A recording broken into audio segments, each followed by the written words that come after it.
Welcome into Rounding the Bases. Round the bases. Everybody knows Joe Goldberg. It's around the bases. Everybody knows Joe Goldberg. He's a man, goddamn. Welcome into Rounding the Bases, presented by Community America Credit Union. My name is Joel Goldberg. Thanks for joining me. I've got a really interesting and unique guest today, at least in terms of something different than I've ever had on this podcast. Quick shout out to my friends at Chief of Staff Kansas City. Love doing some work with them over there. They are the best in the business in terms of recruiting. You can check them out at chiefofstaffkc.com, making connections that matter. Let's get to the show now. And Lady Justice is a familiar image to most of us. With a sword in one hand and a blindfold over her eyes, the figure also holds a set of scales, representative of the balanced impartiality of the legal system. They're also representative of our guest on Rounding the Bases here.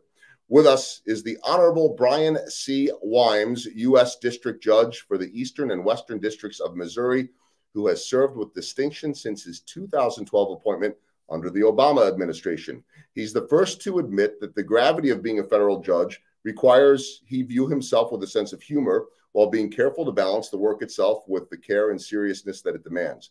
Outside of his chambers, he's passionate about reciprocating the mentorship bestowed upon him early in his career to the next generation of legal professionals by drawing on his own hard-won experiences to supply meaning to those of his mentees. He has also found a way to balance his legacy in the U.S. court system with those who will shape its future. I am happy right now to be joined by the Honorable Judge Brian Wimes. Brian, how are you today? I'm doing well. Thanks for having me, Joe. Well, it's good to have you. And I should preface this. I don't know who to give a shout out to first. Our mutual friend, and when I say mutual, you've known him pretty much your whole life, but I believe one of the most well-connected and most easily likable people in Kansas City, Andre Davis. We'll start with him, even though he's the least important of the two that I'm going to mention. You guys go back to when? How old? Well, Andre and I go back a little before high school. And in junior high school, we were both involved in sports at an early age. And then in high school, we really became closer and closer friends in high school. So I've known him, God, that must be 40 years. Yeah. Or a little more than 40 years. Yeah. So he made the connection, and I've had the chance to meet you in person because of him, and knew that I wanted to have you on the show when the opportunity presented itself. But I'd be remiss if I didn't mention that you are the second Wimes to appear on the podcast. So that's where I'd say probably the second most important, because your wife, Michelle, who is the Chief Diversity, Equity, Inclusion Officer over at Children's Mercy, preceded you on this podcast. And I think it's safe to say that was probably the right choice, right? It's definitely safe to say that is definitely my better half. And this wouldn't be the first time that she preceded me on something. So that was a good choice. It's not often that I get to tell a judge that he's the lesser important of a guest with so-and-so or whatever it is in any walk of life. But we all know the world of many of us know the world of having wives that we love, and we know where we fall in that equation. That's right. And it's the wives first. That doesn't change whether you're a broadcaster, whether you're a judge, or anything in between. Let's talk about this now. And I want to start there. You and I mentioned it briefly, but I think in general, people know what judges do. And I'm not saying everybody thinks a judge is like whatever, Judge Judy or Judge Wapner or whatever made for TV things we've seen. But I think we have a general idea of how courtrooms work. But most of us don't really understand things on the federal side. We don't know what that looks like. What are your days like? What is life in a federal courtroom like? Yeah, well, and that's the reason you don't. A lot of the day-to-day things that you may hear about on the news, maybe more so with our criminal justice system, are because they're handled a lot by the state courts. The federal courts, we don't have as many or as full as dockets, a little more streamlined, because we're really courts of limited jurisdiction. So what do I mean by that? We hear certain types of cases. Obviously, we hear those cases that may violate a federal statute. We hear cases that involve the Constitution. And then we also will hear cases that may be involved with citizens of different states. So our jurisdiction is more limited than one would maybe imagine. And really the state judges, district judges or circuit judges here in Missouri, district judges in Kansas, really have a broader authority in a lot of ways in types of cases that they hear. So what are the type of cases? What type of cases will come before you in your courtroom? Yeah, that's a good question. So typically we'll hear cases that may violate a federal statute, or those cases, for example,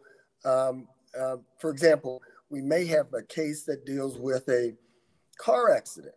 But here's the difference. If it's a car accident and it's a citizen of Kansas and a citizen of Missouri, and it's over a certain threshold amount, that case could come to federal court. So that's one type of case that we can hear. Obviously, again, if you violate a federal statute, if you hear in times, you may hear situations where they may be an action pending against a law enforcement officer for some of the cases we hear, if the force they believe is lethal force or force not used, it's filed under a federal statute, Section 983. Those are the type of issues that relate to someone's constitutional rights, whether those rights were violated. And then, lastly, that deals with the statute and also the Constitution. So those are the cases that we hear. Again, maybe not the day-to-day cases, but some of your larger cases you may hear do take place in federal court.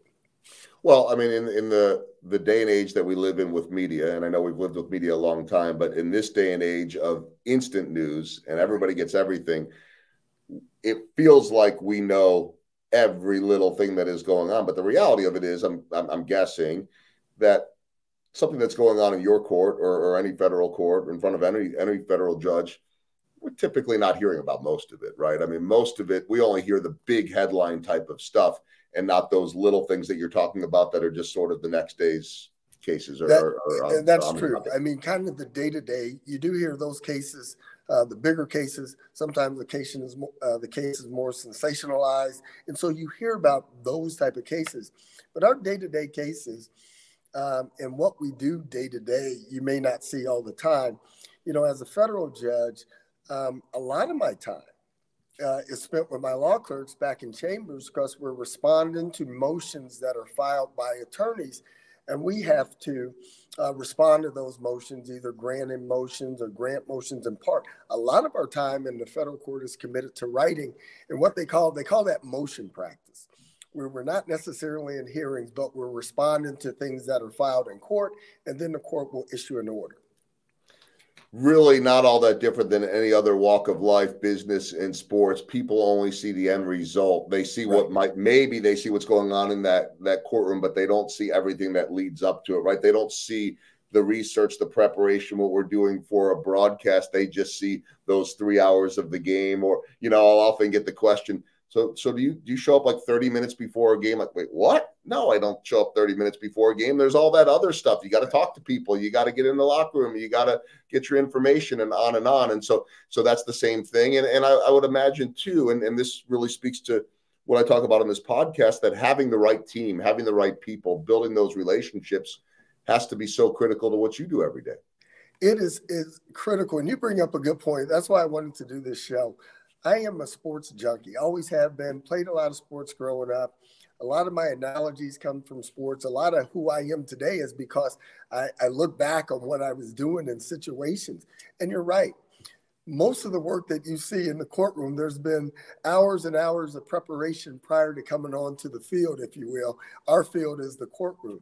And you're right. It is critical for me as a judge and how much I rely on my law clerks to have the proper team, the proper people in place.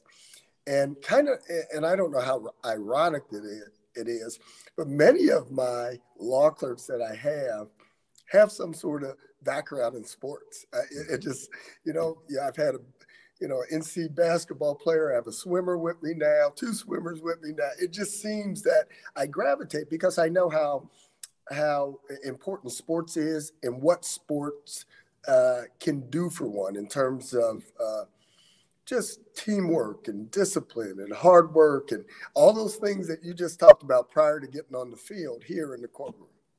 Well, and there's something to be said about sports too, and I say this to a lot of guests, military as well, that you have to understand a role. Not everyone can be fill in the blank LeBron James. Not everyone can be. Baseball's a little different, right? Everybody gets their turn if they're one, but even still, you might be that guy that comes off the bench. You might be that relief pitcher that faces three batters.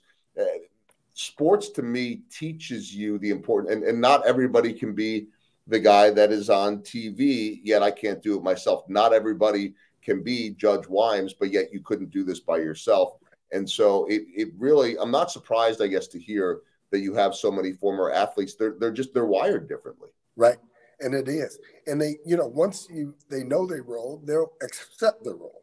Now, we could change the dynamic. Someone leaves and someone else comes on. That changes your role. And so I see that play out. Like you said, I think sports and involvement in sports is just the biggest teacher of life's lessons, I found, whether in work or in personal life and the things you do. And so it is, that's why, again, I wanted to be on this show so much, because you'll find, talking to me, I use so much analogies to my past life as playing sports or being involved in sports. Because it's relatable. It makes sense. And even, I would say, even to someone that's a non-sports fan, I mean, I talk all the time when I speak to companies and associations in Kansas City and around the country, and I tell them always, and I design my speeches this way. It's a mix of sports and business stories, and leaders. You don't have to be a sports fan to get these analogies. They Right. make sense, and they're easier to understand than some of the hardcore stuff. You start breaking out statutes and things like that, and it's going to go over a lot of our heads. But you could sit there and say, and I'll use this one right now for my next question, that in my world, the Brian Wimes of my world are the umpires. And I've become friends with a lot of those guys too. I think I'm becoming more friends with guys like that because they're more my age than the players, and it's easier to be around the coaches and the umpires because we think along the same lines in terms of age range. But I'm always amazed when people say, oh, well, that umpire grew up in Kansas City, so he must be partial to the Royals. Oh, that umpire is from St. Louis, so, he favors that. None of them think that way ever. Or, oh, he just wanted to go home early, so he called it. No, he doesn't. I'm not saying they're perfect, but they're the judge, and it's their job to see things objectively. And I'm sure that you have dealt with that your whole career. Oh, well, maybe he leans this way politically, or maybe he believes in this. How do you handle all of that? Because in the end, you have a responsibility. Yeah, and that's a good question, because you do find, because in the various positions that I've held on the bench, I've been appointed by different individuals. When I was in Missouri, I was appointed by then Governor Blunt. And so people would say, oh, I didn't realize you were this. And then I'm appointed by President Obama to the oh, I didn't realize you were this. But, the point I'm trying to make, it doesn't matter what I am. Just like your umpire, my job is to call balls and strikes based upon the rules of the game, right? And the rules of the game here is the law. And so what Brian Wimes, where I came from, who appointed me, it really has no impact on it. And us judges, we talk about that because we're trying to get it right. We're professionals. We want to see justice. There's some things that I may, on a personal, not agree with, and I get it, or the outcome, but I'm following the law, and that's my obligation. And we take our oath seriously. It's a huge responsibility that we've been blessed to have. This is a blessing. And so we take it very seriously, and we're not going to compromise our integrity, which is a part of ourselves, to make some personal point of how we feel on something when that's not our role.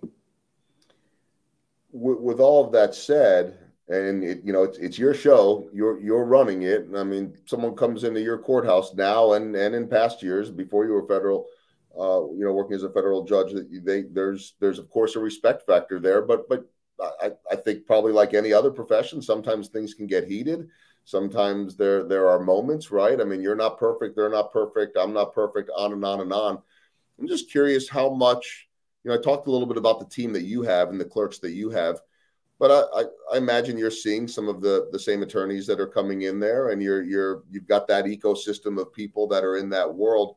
How important it is to be able to, even if you're not on the same page or if you're not on the same team, so to speak, how important it is to have those working relationships, and how much you spend time on building those relationships and trust. Or maybe it's the other way around and they say, oh, well, he's the judge, I've got to make it work with him. I don't know. How does that work? Yeah, it is critical. And I'm going to take a step back just in terms of part of the team of any judge. We do have the law clerks, but then I have my courtroom deputy that schedules everything.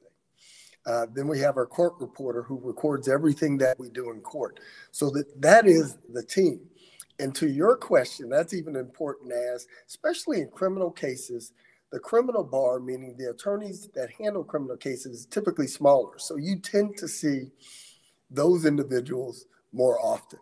It's almost like you're playing a team in your conference, right? You see them more often. And so you understand them, and we do. I know attorneys, you have relationship with attorneys. So it's very important for attorney to know, hey, you're going to see this attorney next week. And so you don't burn your bridge on one case, or you don't burn your reputation with the judge on one case, because you'll be in front of that judge. And let me tell you, there are times, like you said, things may get a little heated in the court. I'm not perfect. Maybe I get a little heated too. But what I try and do is, we are human. And if I get to, or I say something I believe, I'll apologize. I have no problem apologizing to attorneys, because, I want them to treat the courtroom respectfully, the court respectfully, but in return, I have to do the same for them. Although we're on different pages and may not agree, or they may not agree all the time with my ruling, but they understand the rules of the game. Last question I have for you before I get to my baseball themed questions is this, and it's along the same lines, but I ask a lot of people this question too now. Between COVID, between what's going on in the world with politics, there are a lot of people that could be blamed, but I also would, and I've never been, because I've been in the media in some form or another for 27 years. It drives me crazy when people just, blank statement, blame the media. However, I think the way the systems are set up right now, everything is set up that we need to be able to break the news. Thankfully for my job, they're not asking me to do that, but everything has to be now. If we get it wrong, so what? It used to be if you got it wrong, you were fired, and they found someone that had more integrity. Now it's, let's get it out there. If it's wrong, if it stokes the fires, so what? So what's happened with social media and Facebook and on and all these things is that people are getting their news from different places, and it's more opinionated. And so everything's become more heated. And I would imagine that you, in your role, when this comes up, you have to temper things down a little bit and try to cool things off. I think this still gets back to relationships and trust and understanding and empathy and building that with people. How much more difficult has this become in terms of being a judge or someone that's in a courthouse when there's so much noise around us now everywhere we turn? It is. And, Joe, I'll answer that question this way in terms of how I see it with social media, because I think sometimes individuals, whatever narrative they want to have, or any matter that appears in front of me, there's some more hot button type of issues that are there. And obviously people are paying attention, and they may have their particular spin on the issue, and then they'll put it out in the social media.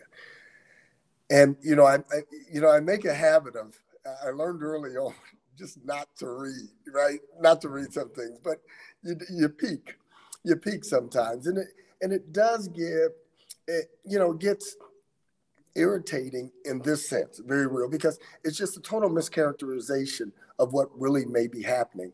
And what it does is they're putting that out there in the community, and some people are taking that as the gospel of what happened here in court. And so that can be frustrating. But what we've always used, what judges have always used to combat any of that, is my response. I can't respond in kind. I can't get on social media and say that person's wrong. Here's what. So my response is the order that I issue, the opinion that I issue.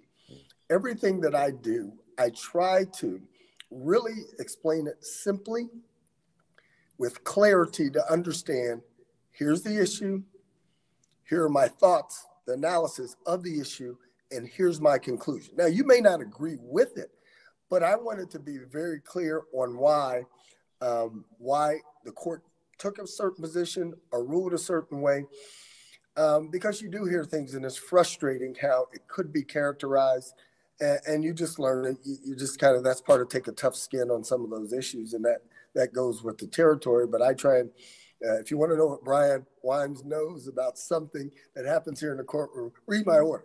And I try and do it. Hopefully, I try and explain it simply. And if I don't explain it simply, then I don't know the issue well enough. So I try and explain it simply so anyone can pick it up, read it, maybe not agree with what I did, but understand, here's my process I went into a particular ruling. There's a lot about integrity there, and there's a lot about communication in terms of being able to then articulate that in a way that anyone who is going to read it is going to understand exactly where you stand and why you stand where you right. And again, that takes lots and lots.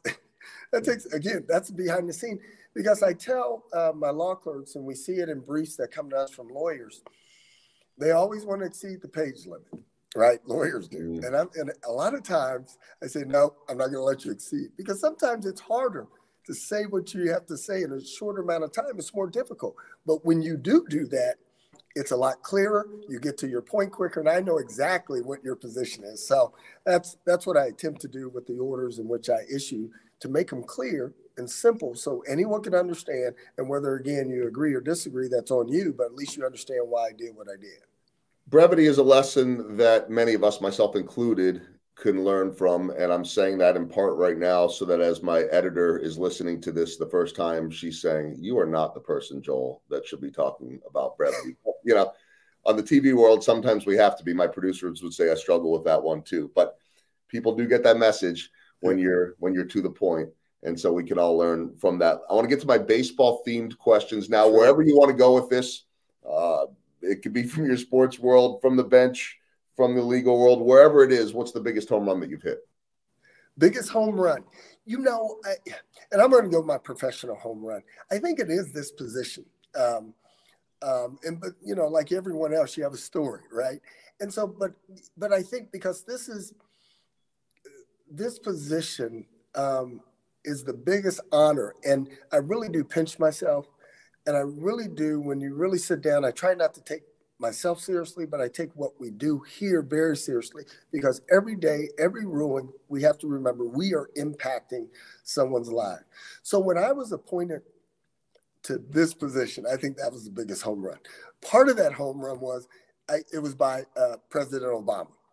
And it was kind of symbolic in a lot of ways, just the first African-American president. So it just made me proud and of my generation, type. And so it was that position. I think being appointed to this position is my biggest home run.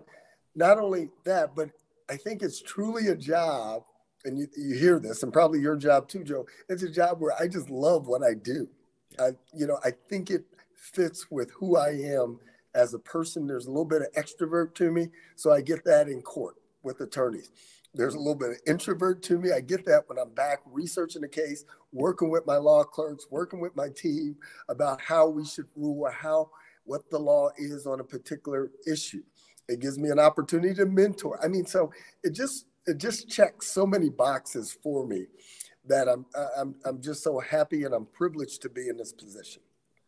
It's a great home run, and I'll ask you in a minute. I'll follow up on another end of that in a bit, but I want to get to the swing and the miss. What's the biggest swing and miss you've taken, and what did you learn from it? God, when you say the biggest, I was thinking about this. So when I was looking at these questions, and I was thinking of more professional terms, so I started going, I keep everything. So I started going back and looking at boxes. I was looking at boxes, like every move that I made, everything. And I was like, oh my gosh, and so I don't know if it's the biggest miss. There's a time period where right after I was trying to leave the prosecutor's office because I wanted to get in politics, truth be told. That was my end-all goal. But right at that time, we just started a family. I was looking to see what I wanted to do. So I saw I was applying to law firms, didn't get hired. And it really had me, so this time period, I really had to some swings, some misses. I had to sit back and really look at me and say, what is it that I want to do?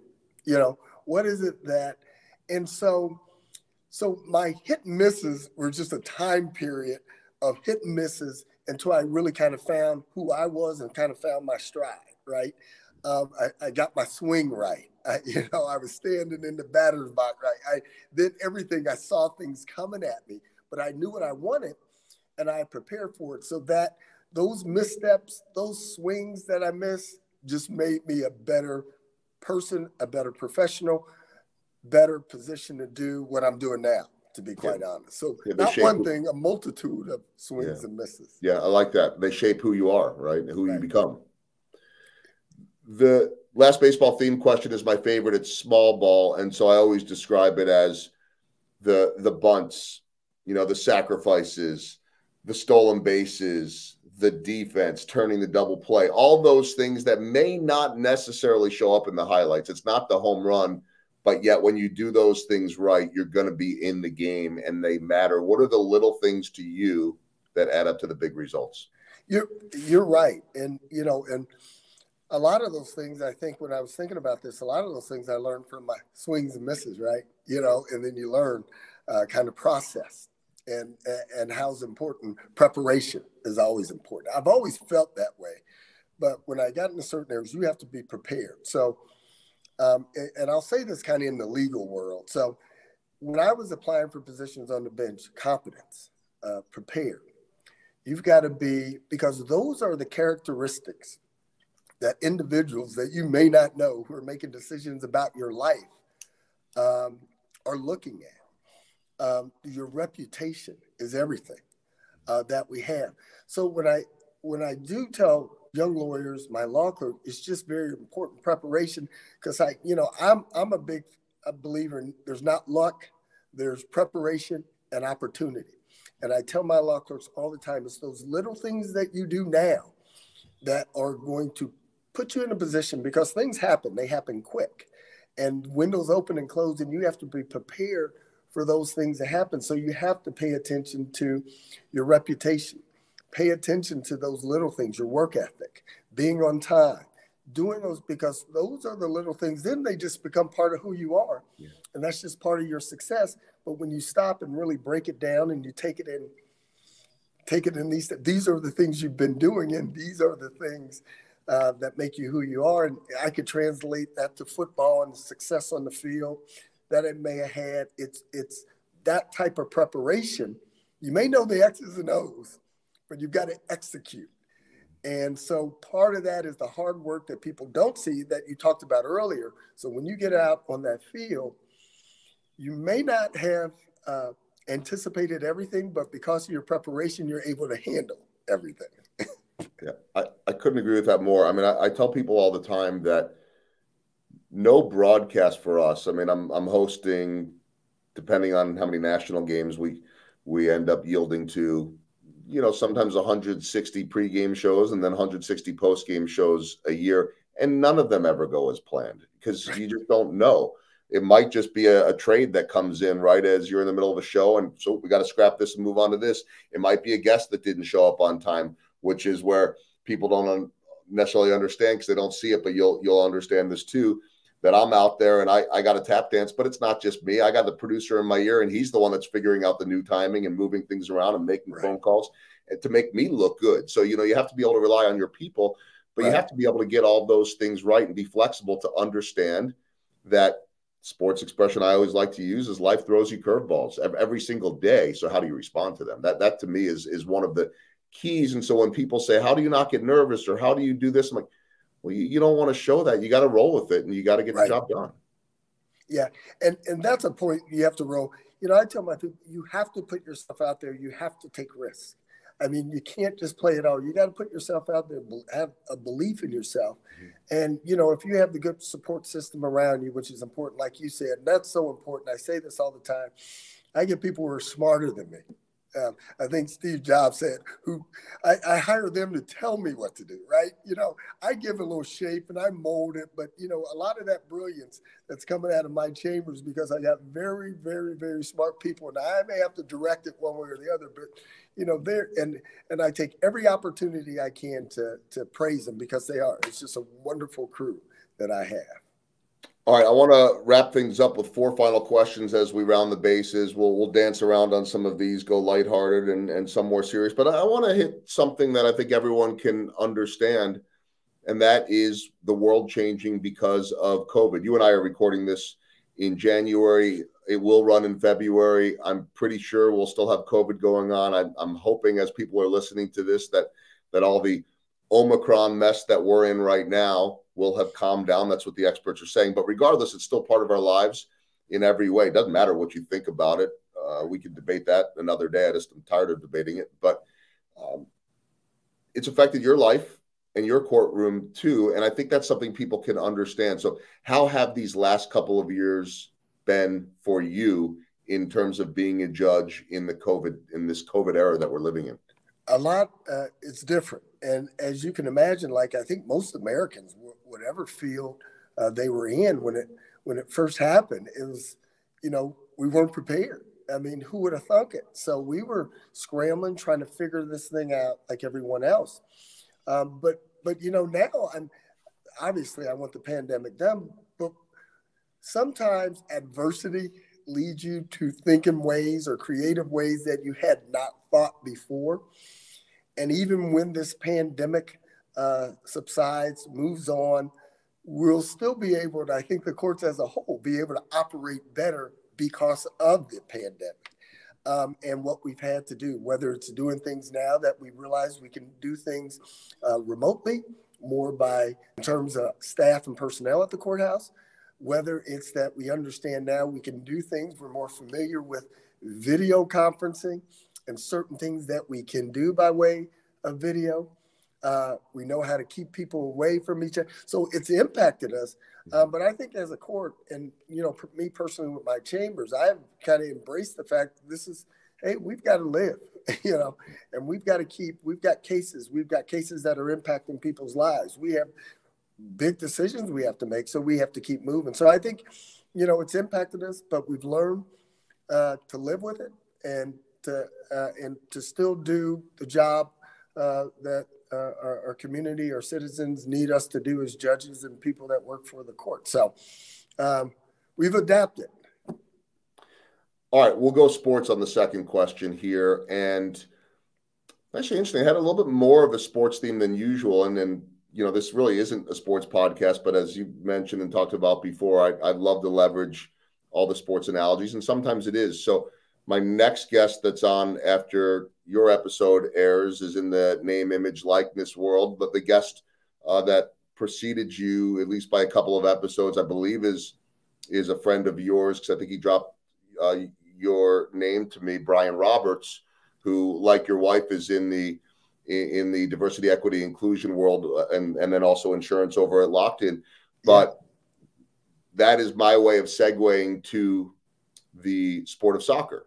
And so he and I talked quite a bit about that, being a former professional soccer player. You live in a soccer world, and I know that is one of your favorite sports. I think you're a cyclist. You love soccer. Tell me about soccer and the importance of that in your world.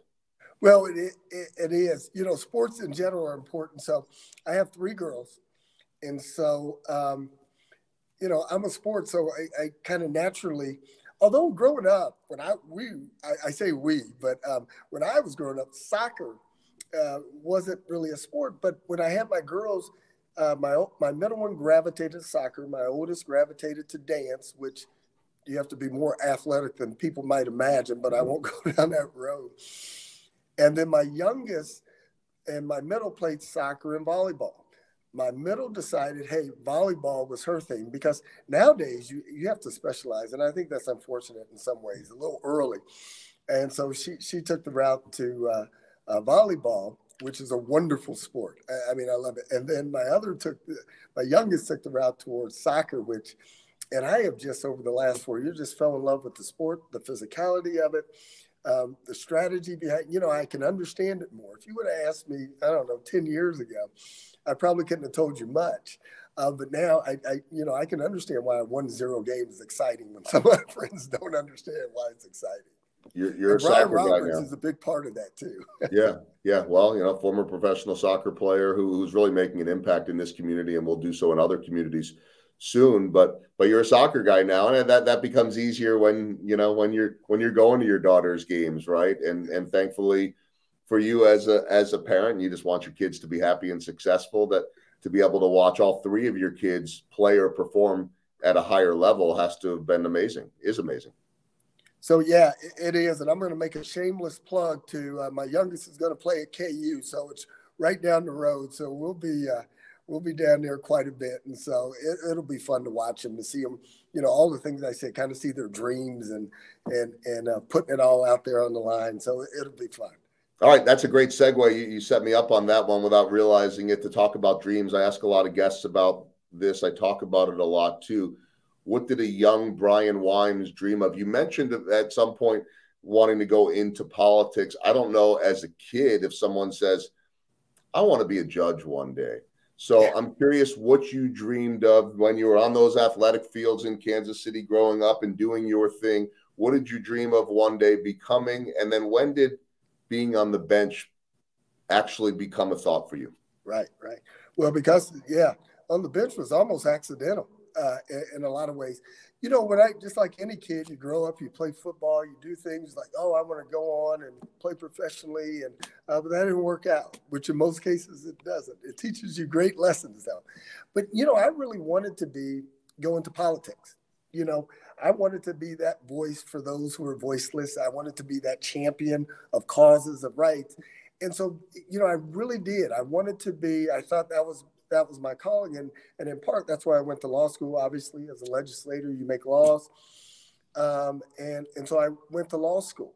My route was, Joel, I tell you, when I graduated law school, I've always wanted to prosecute. So my kind of stepping stone into politics was be assistant prosecutor, one day run for the Jackson County prosecutor here in my hometown, and then use that as kind of my springboard into politics. Ultimately, my goal was to be a United States Senator for that state of Missouri. So if you want to know that was it.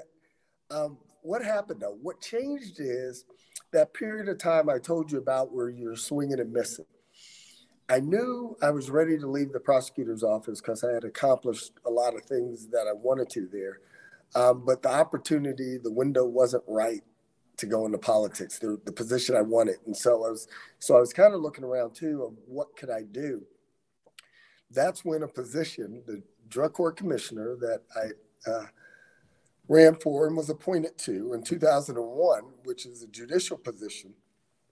That's when I said, it's a case that deals with those, offenders who may have had drug issues. I've been in the drug unit my entire time. I think I'd be okay at it.